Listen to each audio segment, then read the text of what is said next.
pagi Pak Teguh. Ya silakan Pak Kris. Wah Pak Kris ini langganan ini, udah sering ketemu kita ini. Oke silakan Iya Pak Pak. Kris.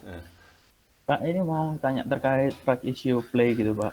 Ini kan misal ada saham yang right issue di harga premium gitu Pak, di harga Ya, 500.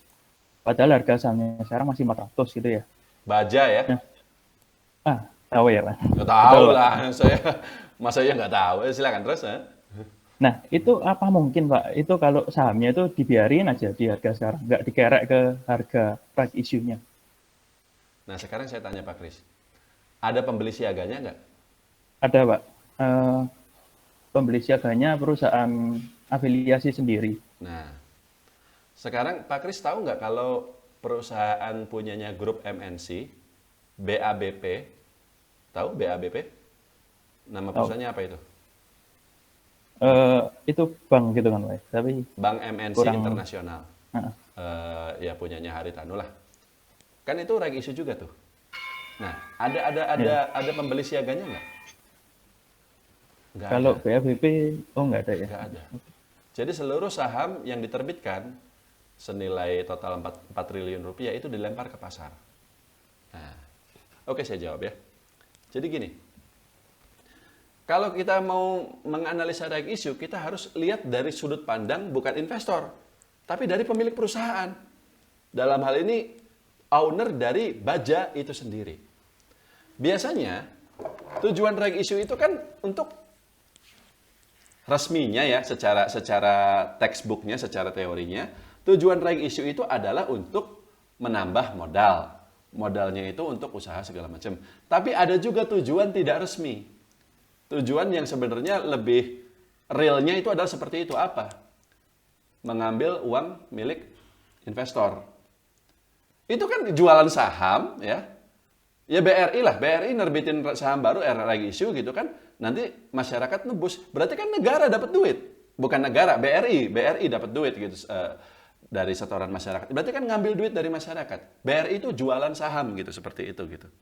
Nah, Baja, BABP dan semua perusahaan yang melakukan reg issue ya sama seperti itu. Dia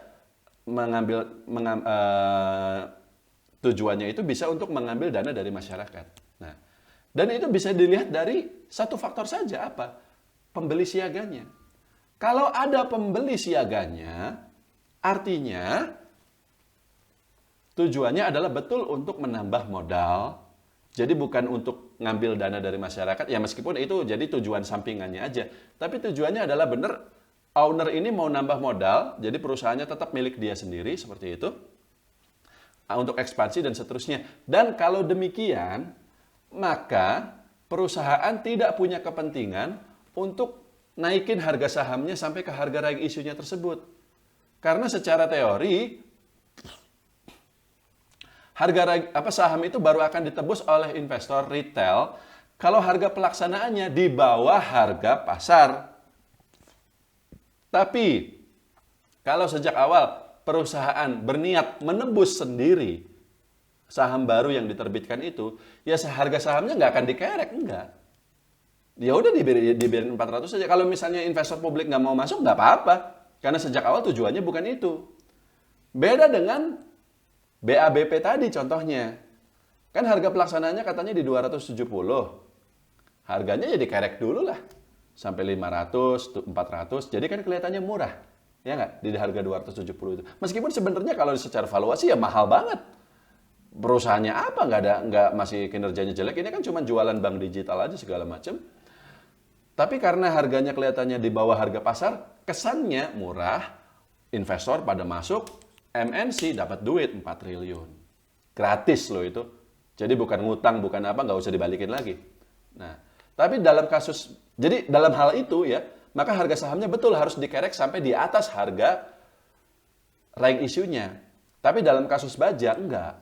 Karena tujuannya bukan untuk ngambil dana milik investor. Kurang lebih seperti itu Pak Kris, sudah cukup?